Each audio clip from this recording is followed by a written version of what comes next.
Welcome back everyone. Welcome to civil services study. 7 अक्टूबर हो गई है आज। 11 अक्टूबर को एग्ज़ाम है। केवल 3 ही दिन तो सेशन है, बीच में चौथे दिन एग्ज़ाम है। तो यह है प्रैक्टिस सेट नंबर 279। इंपॉर्टेंट होंगे प्रश्न और इसमें उत्तर प्रदेश विशेष के इंपॉर्टेंट प्रश्नों को हल करेंगे हम। तो 2 सेकंड का टाइम मिलेगा एक प्रश्न को पढ़ने के बाद सोचना कि आंसर क्या होगा। तो क्वेश्चन नंबर 1 पर आ जाइए। ये सारे के सारे प्रश्न किसी न किसी एग्ज़ाम में यूपी के पूछे हुए हैं। तो 25 प्रश्नों को इसमें ऐड किया गया है। अब कमेंट करके बताइएगा कि 24 तक किसी के सही हुए क्या, क्योंकि गलती से एक गलती तो हो ही जाती है ना सभी से। यूपीएससी से हो गई इस बार। सिविल डिसोबीडिएंट को असहयोग आंदोलन लिख रखा है, ठीक है, जबकि सबीना प्रज्ञा होना चाहिए था। क्वेश्चन नंबर 1, उत्तर प्रदेश की सबसे लंबी नहर का नाम क्या है? उत्तर प्रदेश की सबसे लंबी नहर कौन सी है? 2 सेकंड खत्म हो गए। शारदा नहर, ऑप्शन नंबर बी है इसका आंसर। माता टीला परियोजना किस नदी पर स्थित है, बताइए। माता टीला परियोजना किस नदी पर स्थित है? गोदावरी को एलिमिनेट करिए सबसे पहले तो। पेरियार पर भी नहीं है, यह है बेतवा नदी पर, ऑप्शन नंबर डी है इसका आंसर। केंद्र द्वारा किस नदी को राष्ट्रीय नदी घोषित किया गया है? तो आसान सा प्रश्न है। क्या है इसका उत्तर? गंगा नदी, ऑप्शन नंबर बी, उत्तराखंड के गंगोत्री से निकलती है। निम्नलिखित में से कौन सा युग्म सही नहीं है इसमें, मतलब गलत सुमेलित है? बिठूर गंगा नदी के किनारे, गोरखपुर राप्ती नदी के किनारे, जौनपुर सई नदी के किनारे, और एक ऑप्शन और है कौशाम्बी यमुना नदी के किनारे। तो देखिए, जौनपुर सई नदी के किनारे नहीं है, जौनपुर उसी नदी के किनारे है जिस नदी के किनारे है लखनऊ, यानी गोमती नदी के किनारे, ठीक है। तो जौनपुर गोमती नदी के किनारे है, गलत है सी। क्वेश्चन नंबर 4 पर आ जाइए। राजघाट बांध एवं नहर परियोजना, राजघाट बांध एवं नहर परियोजना उत्तर प्रदेश और मध्य प्रदेश सरकार के बराबर संयोग वाली संयुक्त परियोजना है जो बनाई गई है, एक बराबर एक्स्ट्रा है। कहाँ बनाई गई है ये बताइए? यमुना नदी पर, बेतवा नदी पर, केन नदी पर, या चंबल नदी पर? राजघाट बांध एवं नहर परियोजना किस नदी पर है ये? बेतवा नदी पर है, इसका आंसर हो जाएगा ऑप्शन नंबर बी। तो राजघाट बांध बेतवा नदी पर बनाया गया है। क्वेश्चन नंबर 5 पर आ जाइए। फुलहर झील भारत के किस राज्य में स्थित है, बताइए। फुलहर झील भारत के किस राज्य में स्थित है? उत्तर प्रदेश में ही है फुलहर, ऑप्शन नंबर बी है इसका आंसर। गोविंद बल्लभ पंत सागर जलाशय कहाँ स्थित है? 2 से 3 सेकंड का टाइम है बस। गोविंद बल्लभ पंत सागर जलाशय कहाँ स्थित है, बताइए। उत्तर प्रदेश में स्थित है। क्वेश्चन नंबर 7 पर आ जाइए। निम्न का सही सुमेल चुनना है आपको। नवाबगंज के सामने गोंडा लिखा है, ओखला पक्षी विहार कहाँ पर, समरसपुर कहाँ पर, पार्वती आरंग पक्षी विहार कहाँ पर? ये कोड देख लीजिए नीचे, ए का 2 है और बी का 3 है, इस तरह से कोड दे रखे हैं। तो नवाबगंज पक्षी विहार कहाँ पर है? नवाबगंज पक्षी विहार हो जाएगा उन्नाव में। तो ए का 2 हो गया, पहले में भी ए का 2 और में तो है नहीं, तो एलिमिनेट करिए, यानी हमारा जो उत्तर है इन दोनों में से एक में है।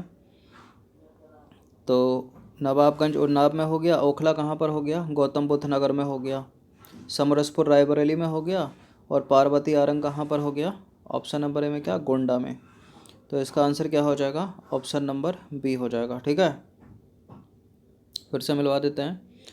नवाबगंज हो गया उन्नाव में, ओखला हो गया गौतम बुद्ध नगर में, समरसपुर हो गया रायबरेली में, और पार्वती आरंग कहाँ पर हो गया? गोंडा जिले में। सब उत्तर प्रदेश के हैं। निम्न वृक्षों में से कौन सा वृक्ष पर्यावरणीय संकट उत्पन्न करता है, बताइए। कौन सा वृक्ष है जो पर्यावरणीय संकट उत्पन्न करता है? क्या पर्यावरणीय संकट उत्पन्न करता है? जहाँ पर ये उगता है ना, वहाँ के आसपास के एरिया से बहुत पानी का ये सेवन करता है, बहुत पानी को चूसता है। तो ये है यूकेलिप्टस। यानी अगर एक लाइन में यहाँ पर एक मान लीजिए 2 बीघा, 5 बीघा, 10 बीघा में यूकेलिप्टस के पेड़ हैं, तो उस एरिया से तो पानी ख़त्म कर देंगे। तो यूकेलिप्टस का पेड़ जो है पर्यावरणीय संकट उत्पन्न करता है, पानी ख़त्म करता है ज़मीन से ये। उत्तर प्रदेश का सबसे छोटा वन्यजीव विहार कौन सा है? उत्तर प्रदेश का इनमें से सबसे छोटा वन्यजीव विहार कौन सा है और कौन से डिस्ट्रिक्ट में उसके सामने लिखा है इसका आंसर? तो महावीर स्वामी वन्यजीव विहार है उत्तर प्रदेश का सबसे छोटा। कौन सा है? महावीर स्वामी वन्यजीव विहार, ललितपुर डिस्ट्रिक्ट में है उत्तर प्रदेश के। ललितपुर डिस्ट्रिक्ट एक और चीज़ के लिए फेमस है। अगला प्रश्न आ गया। निम्न में से यूरेनियम कहाँ मिलता है उत्तर प्रदेश में? ललितपुर में मिलता है, ऑप्शन नंबर सी है इसका आंसर। निम्न में से कौन सा सही सुमेलित नहीं है युग्म? कौन सा युग्म सही सुमेलित नहीं है? कोयला सोनभद्र में, बलुआ पत्थर मिर्ज़ापुर में, सिलिका बालू प्रयागराज और यूरेनियम झांसी में कहाँ मिलेगा? यूरेनियम ललितपुर में मिलता है ना, अभी तो बताया। कोयला सोनभद्र में मोस्ट इम्पोर्टेंट है, बलुआ पत्थर मिर्ज़ापुर में। समीक्षा अधिकारी में पूछा गया था इस तरह का जोड़े मिलाने वाला प्रश्न, याद रखिएगा। तो यूरेनियम झांसी में नहीं, कहाँ मिलता है? ललितपुर में मिलता है। कुछ प्रश्नों के उत्तर गलत दिए हैं समीक्षा अधिकारी की परीक्षा में, जैसे पीतल की मूर्तियाँ मथुरा में बनती हैं, उत्तर उसने मुरादाबाद के चक्कर में वो काट रखा है। उत्तर प्रदेश में अधिकतम क्षेत्रफल वाला जनपद कौन सा है? उत्तर प्रदेश में एरिया वाइज सबसे बड़ा जिला है Lakhimpur Kheri. Lakhimpur Kheri, option number B. Question number 13 पर आ जाइए। 2011 की जनगणना के अनुसार प्रदेश में पुरुष साक्षरता दर कितनी है? इंपॉर्टेंट है प्रश्न। पुरुष साक्षरता दर कितनी है प्रदेश में? 77.3%। कितनी है? 77.3%। 2011 की जनगणना के अनुसार उत्तर प्रदेश का सर्वाधिक साक्षरता वाला जिला सभी को पता होगा, आसान सा प्रश्न है ये तो। कौन सा है ये? गौतम बुद्ध नगर। सर्वाधिक साक्षरता किसकी है? गौतम बुद्ध नगर। 2011 की जनगणना के अनुसार केवल निगम क्षेत्र में 10 लाख से अधिक जनसंख्या वाले नगरों का सही क्रम बताना है आपको, मतलब कम से ज़्यादा ही होगा। तो सबसे ज़्यादा इसमें कानपुर की ज़्यादा है, कानपुर से ज़्यादा है लखनऊ की, तो लखनऊ पहले पर आएगा, उसके बाद कानपुर पर, गाज़ियाबाद आएगा तीसरे पर और आगरा आएगा चौथे पर। यहीं अगर जनघनत्व की बात हो रही होती, यहीं अगर जनघनत्व की बात हो रही होती तो गाज़ियाबाद सबसे पहले स्थान पर आ जाता। ठीक है,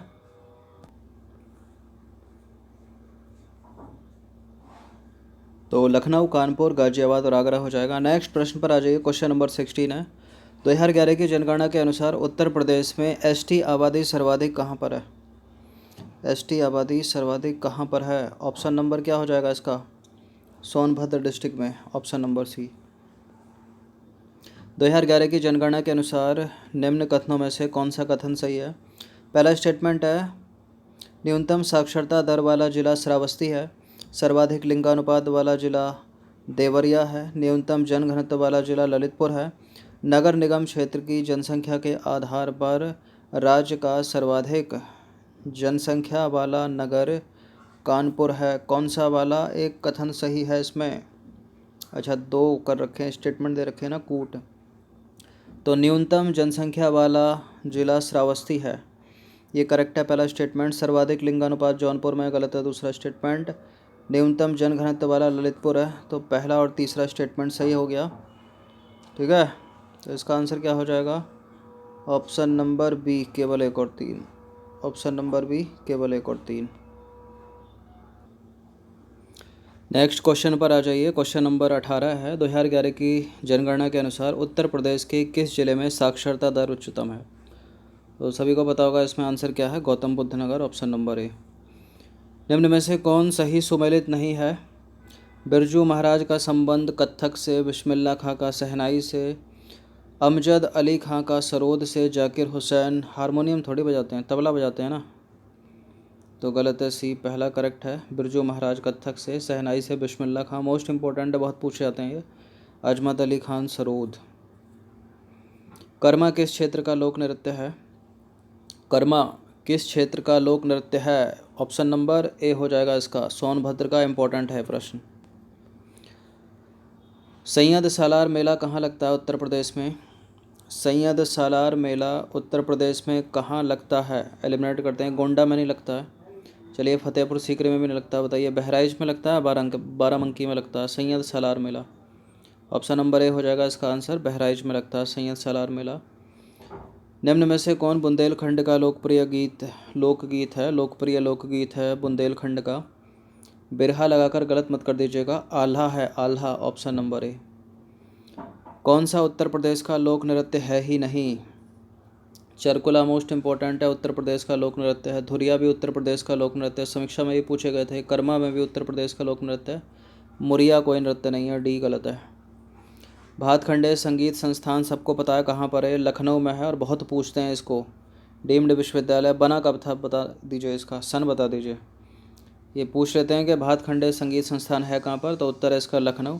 अच्छा, बना कब था ये? सन 2011 में, सॉरी 2001 में बना था। ऑप्शन नंबर डी है इसका आंसर।